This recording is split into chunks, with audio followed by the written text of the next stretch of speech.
Shout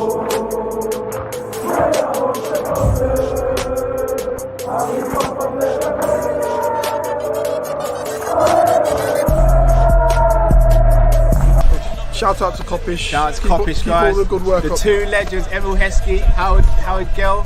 Can't get much better than that guy. Yeah. You know what to do now. Like, comment, subscribe. I'm with legends, guys. Kopish. Yes, people, what's going on? It's your boy Man Like Man, and it's a Summer Daily News Show. It is Kopish. We are back, and listen, I hope you guys enjoyed the Monday night show. Go and check it out if you haven't already. And if you haven't already, you know exactly what I'm going to say to you people. Please, just spread us some love. You know what I'm saying? And just smash the like button while you're there, people. Come on, it's free. It just helps us out in it and helps the channel grow. So yes, people, I hope everyone's blessed. I hope everyone's having a great Tuesday. It's Tuesday the 24th of August. And listen, there's only one place to start. That's right. Massive news has just come out of AXA, Melwood, Anfield. Andy Robertson has signed a new 5-year deal, people. That's right. Our left back from Scotland, who came into the team, I believe, in 17-18, doing a crazy amount of assists. I think it was so in his first full season, 18-19, got 11 assists in the Prem. Then I think the year after that, 19-20, he got 12. And then last season, he got 7. This guy is a machine. And do you want to know something? I think it was only earlier on today when I was reading about Robbo and potentially about him being close to signing a new deal. I think James Pearce from The Athletic was saying, you know, they spoke to Robbo and things that like they're going very, very smoothly. And smoothly, nah, bro, it's even better. It's just, listen, we're all gassed. He's our left back.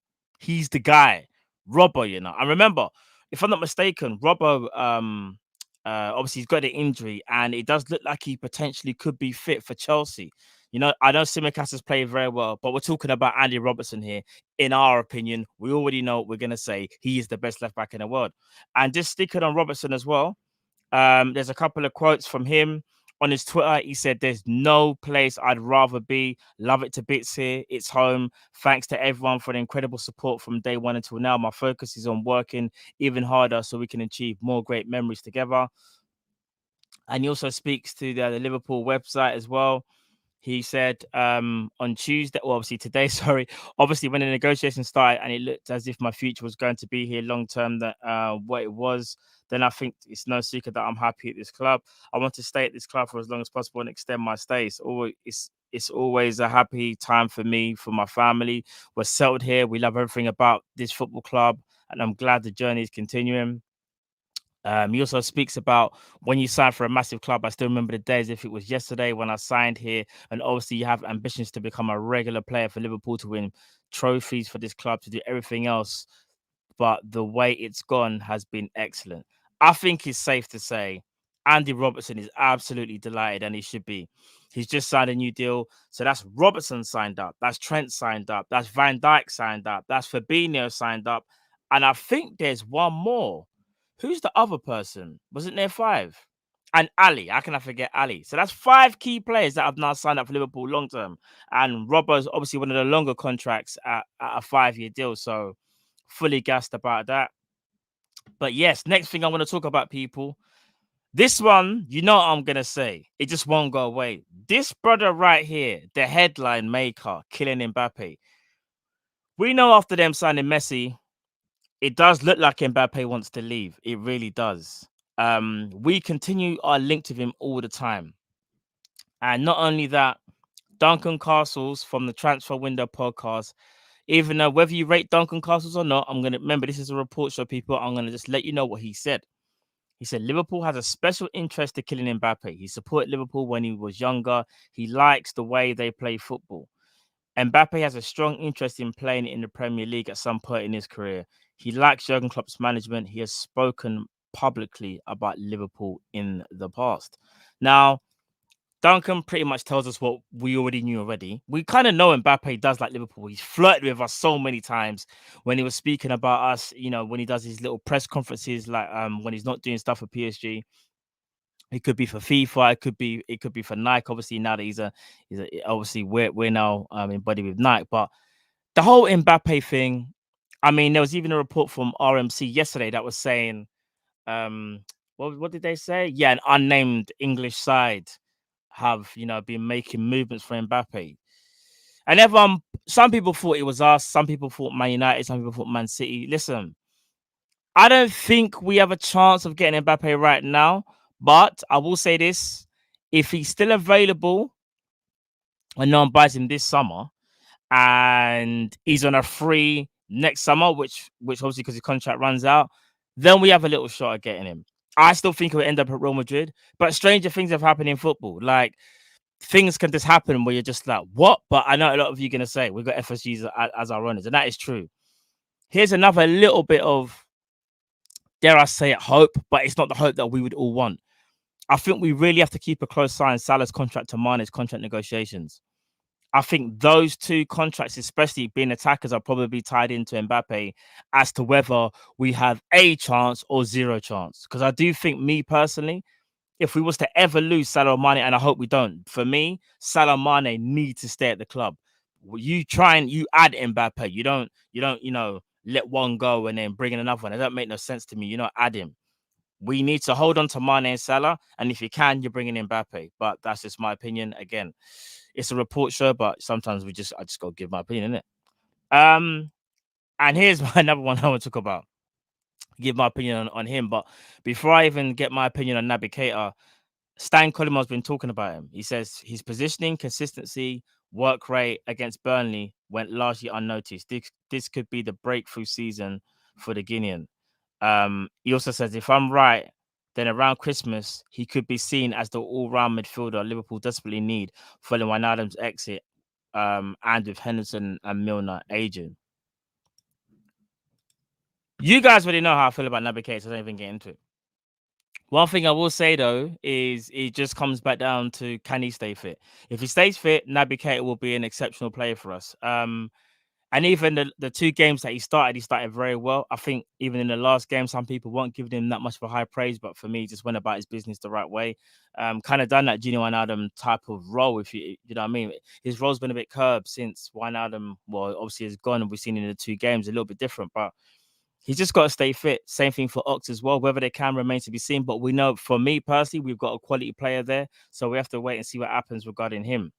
And last but not least, I want to talk about this brother right again. That's right, the king, Jurgen Klopp.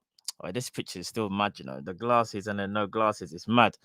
Klopp with the Gucci Liverpool top, it's mad at his peak, bro. But anyways, he speaks about our squad, and he says this: we have exceptional players, and we have a long-term commitment for the majority of them.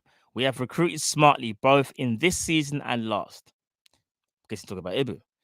We have an elite environment and a home ground with an atmosphere that is the envy of most. That is very true. We have so much to be optimistic about, to be joyful about. Does that guarantee success? Of course not. This is football, and specifically the Premier League, the most competitive in the world. Other teams are strong, but they have always have been. Winning in England is so hard, but it always has been. Is why our club's history is so special. Jurgen Klopp also talks about the summer transfer window, and I think he's trying to hint it could be quiet, which we kind of already expected. Whether there be one more or not, I don't know, but these are the quotes from Klopp. This is coming from the Daily Mail.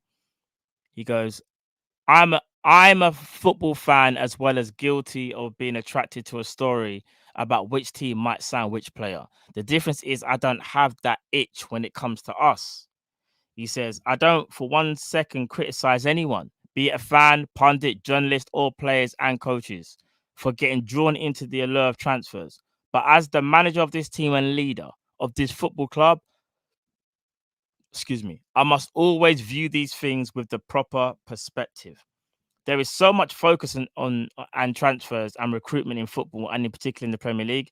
It might not always seem so when I speak to the media, but I do understand it.